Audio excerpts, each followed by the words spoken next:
네, 오늘은 구약성경 12쪽 창세기 10장 말씀 오늘 주시는 하나님의 말씀으로 받겠습니다. 창세기 10장 1절부터 14절까지입니다. 저와 여러분이 한 절씩 창세기 10장 1절부터 14절까지 교독하겠습니다. 노아의 아들 셈과 함과 야벳의 족보는 이러하니라. 홍수 후에 그들이 아들들을 낳았으니 야벳의 아들 고멜과 마곡과 마대와 야왕과 두발 디라스. 고멜의 아들은 아스그나스와 리밧과 도갈마요 야완의 아들 달시스 기띵과 도단. 이들로부터 여러 나라 백성으로 나뉘어서 각기 언어와 종족과 나라대로 바닷가의 땅에 머물렀더라. 함의 아들 구스, 미스라임, 북, 가나안. 구스의 아들은 스바와 하윌라와 삽다와 라마와 삽드가요. 라마의 아들은 스바와 드단이며 구스가 또 이므롯을 낳았습니다.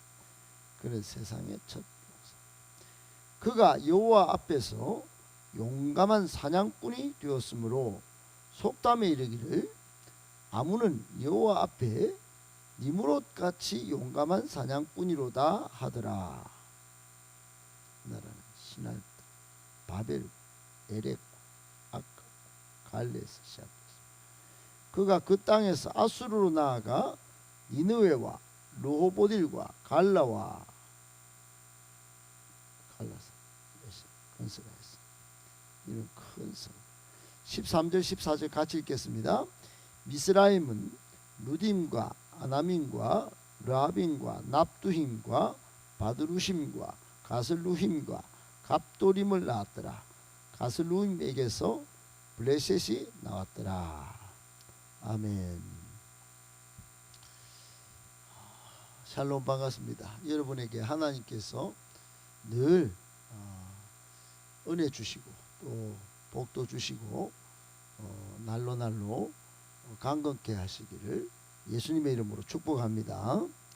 아멘. 오늘 본문의 말씀 속에 우리에게 주시는 세 가지 교훈의 말씀을 받고 기도하도록 하겠습니다. 첫 번째, 인류의 역사는 하나님의 일하심의 기록입니다. 인류의 역사는 하나님의 일하심의 기록입니다. 여러분, 오늘 본문부터 셈, 함, 야벳의 족보가 쭉 이어집니다. 이미 하나님께서 노아 홍수 후에 이 셈, 함, 야벳을 통하여 온 땅에 흩어 온 땅에 퍼져나가게 하셨습니다. 오늘 본문에 노아의 족보, 노아의 세 아들 셈, 함, 야벳의 그 후손들 약 70명의 명단이 기록된 족보가 나옵니다. 이 족보는 저도 족보가 있지만 우리 족보와 좀 성격이 다릅니다. 사람의 명단은 기록된 게 비슷하기도 하고 성격이 같을 수 있겠지만 그 족보 자체가 갖는 의미와 가치는 정말 하늘과 땅 차이입니다. 온 인류가 노아의 자손들로부터 생육하고 번성하고 충만하게 되었다라고 오늘 족보는 소개하고 있다라는 사실입니다. 좀 무미건조하고 단순한 족보 같지만 그 사람의 이름을 나열한 것 같지만 사실은 두 가지 엄청난 사실과 중요한 의미를 내포하고 있습니다. 아주 중요하고 가치 있는 기록물입니다.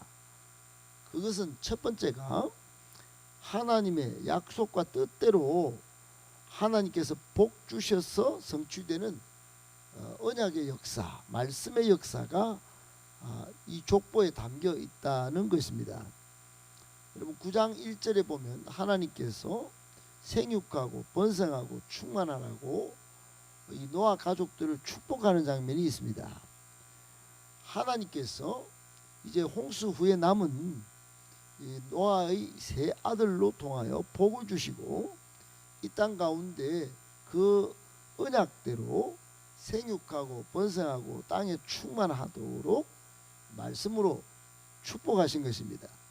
이 축복의 역사가 이게 족보에 담겨진 것입니다.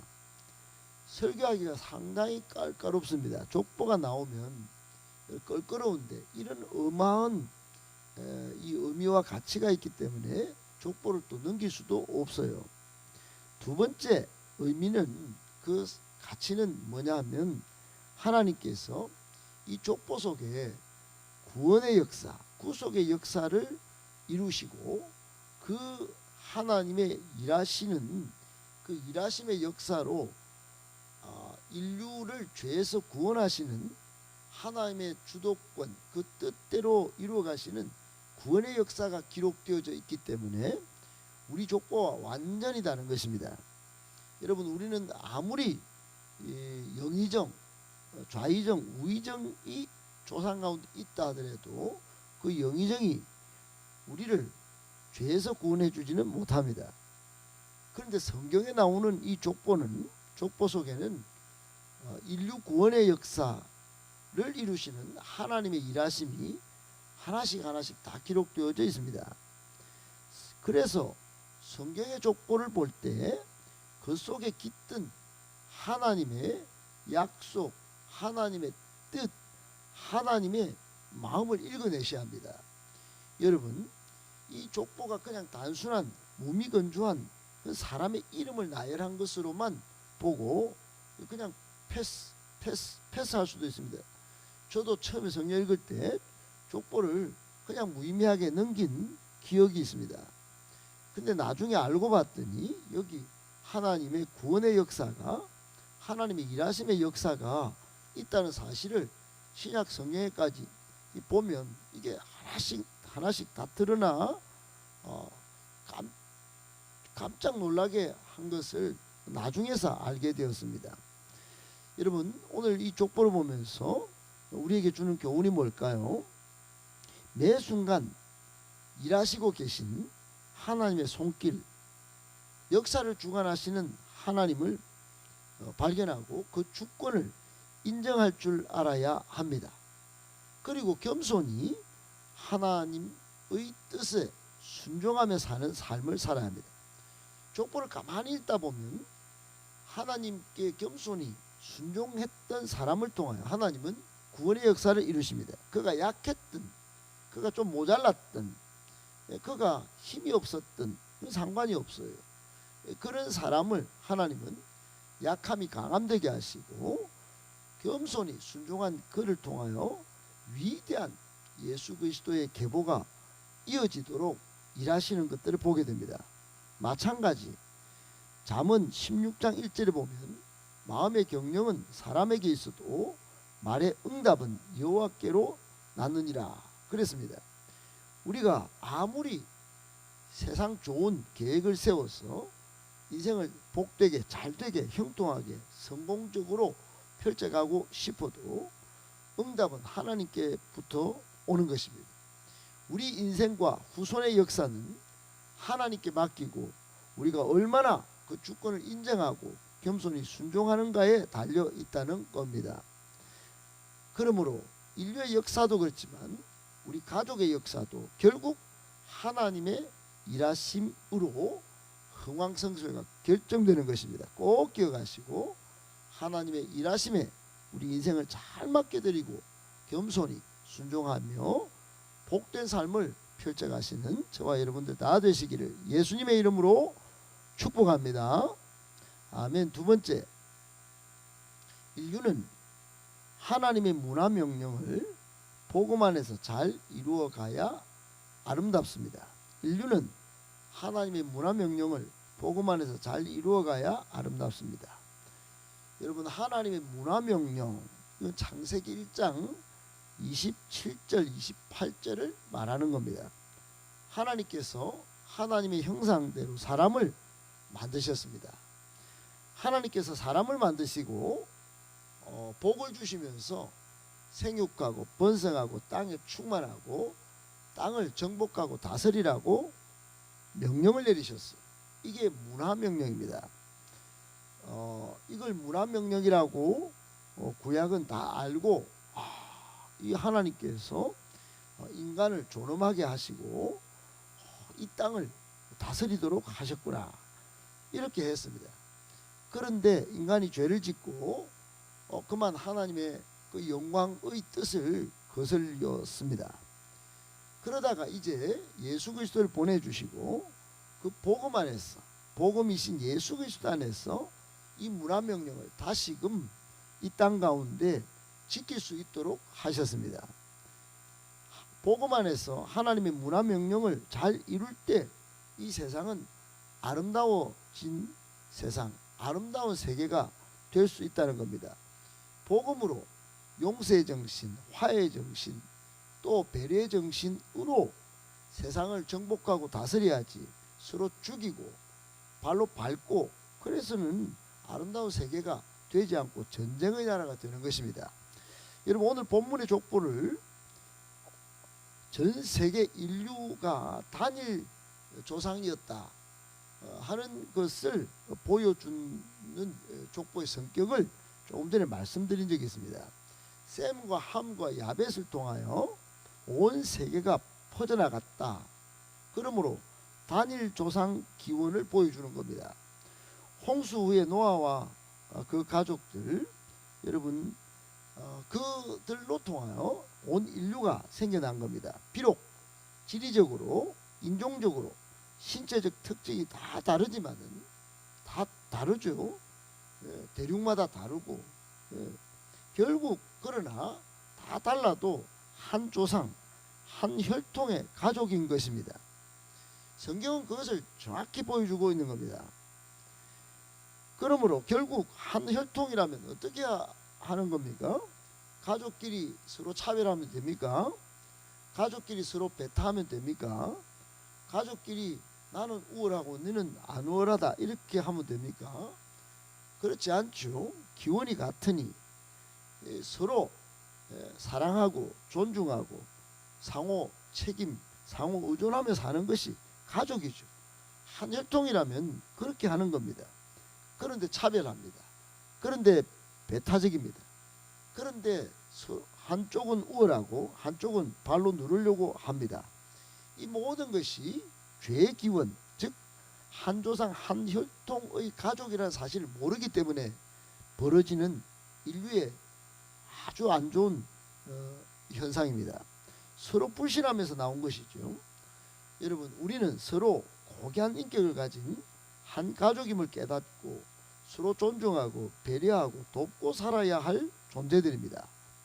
그리고 중요한 것은 이런 가운데 하나님의 문화명령을 즉 생육하고 번성하여 땅에 충만한 이 하나님의 명령을 이 땅 가운데 지켜내야 하는 겁니다. 지금은 복음으로 가능합니다. 우리를 위하여 하나님께서 예수 그리스도 이 땅에 보내주셔서 흘린 피, 그 피로 우리가 씻음받고 하나님의 은혜로 구원받았다. 그러므로 이 복음을 가지고 서로를 돌보고 서로를 세워가며 교회를 통하여 온 죽어가는 영혼을 살려내는 일, 이걸 우리가 복음 안에서 해내는 겁니다. 영혼을만 구하면 되는 것이 아니고 그들을 정확히 하나님의 고귀한 형상을 닮은 인간으로 다시 빚어나가야 하는 것이에요. 그러면 이 세상이 아름다운 세상이 되는 겁니다. 오늘 주시는 두 번째 교훈의 말씀은 뭘까요? 여러분 아름다운 세상을 만드는 법, 그것은 예수 그리스도 안에서 우리가 한 형제 자매인 줄 깨닫고 하나님의 명령을 수행해 나갈 때 아름다운 세상이 만들어지는 것입니다. 꼭 기억하고 오늘도 복음으로 잘 무장하여 하나님의 문화 명령을 하나하나 잘 수행해 나감으로 아름다운 세상이 나로부터 잘 만들어지는 그런 은혜가 있기를 예수님의 이름으로 축복합니다. 아멘. 마지막 세 번째, 악인의 번영은 오래가지 않습니다. 악인의 번영은 오래가지 않습니다. 사랑하는 여러분, 오늘 6절 이하는 함의 아들의 기록이에요. 함의 아들. 어제도 살펴봤지만 함의 아들 중에 함은 아버지의 실수를 조롱하고 악의적으로 즐겼다고 그랬죠. 아버지가 포도주를 드시고 그냥 나체로 주무신데 그것을 형제들에게 알리고 알린 것 자체의 성격이 조롱했다는 겁니다. 악의적으로 즐겼다는 거예요. 그 함 후손들이 오늘 족보에 쭉 나오는데 이 아버지 노아가 그 함의 자녀들을 저주했지요. 그런데 저주에도 불구하고 이 자녀들이 고대 비옥한 초생달지어 그 중심의 땅을 차지하고 거기 오늘 보면 니므롯 같은 아주 걸출한 용사가 거기서 탄생합니다. 이 니므롯이 나중에 바벨론 제국을 건설해요. 유브라데 지역 신할 땅을 중심으로 최고의 번영을 구가합니다. 여러분 고대 바벨로니아 그러면 영화에도 아바가 부르던 따라라라라란 따라 하는 음률로 바벨론 제국을 칭송하는 것 같은 그런 노래가 나올 정도로 세상은 바벨론 제국을 엄청난 것으로 고대인들을 기억을 했어요. 이 바벨론은 영적 바벨론으로 요한계시록까지 등장합니다. 그러므로 니므롯은 대단한 인류 역사에 걸출한 용사였어요. 그리고 14절에 보면 블레셋 또 탄생한 것이 기록되어 있습니다. 블레셋이 누굽니까? 지금 팔레스타인. 여러분 이 사람들은 팔레스타인 지역의 사람들은 자부심이 대단합니다. 대단해요. 지금은 비록 가난하지만 거기서 온 인류 문명이 일어난 것처럼 자기들은 그렇게 생각하고 있습니다. 어떻든 여러분 이 함의 자손들이 아버지 노아의 저주를 받았지만은 하나님께 선택받은 자들보다도 축복을 더 받고 더 번성한 것으로 본문을 쭉 이렇게 오늘 족보에서 보여줍니다. 그러나 여러분 결국은 어떻게 됐을까요? 결국은 훗날 하나님의 구원의 역사의 계보인 셈과 또 오늘날 동양인의 백인의 조상이 되었다 이렇게 싶은 야벳에 의해서 정복당합니다. 비참한 신세가 되죠. 결국 여러분 셈과 야벳에 의하여 함은 사라지게 됩니다. 오늘날 바벨론의 영광을 회복하고자 하지만 잘 안됩니다. 셈, 야벳이 워낙 후손들이 강하기 때문이지요. 여러분 시편 1편에 보면 악인들은 바람에 나는 겨와 같다 그럽니다. 바람에 나는 겨와 같이 쭉 날려가는 것이지요. 그러나 의인은 어떻게 됩니까? 의인은 핍박받고 어렵지만 결국은 하나님의 번영의 축복을 받고 그 약속의 계보 속에 들어갑니다.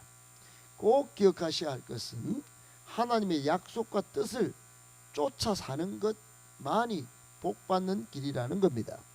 시편 1편 1절에 보면 그런 말씀이 있죠. 복 있는 사람은 악인들의 꾀도 죄인들의 길에도 오만한 자의 자리도 앉지 않습니다.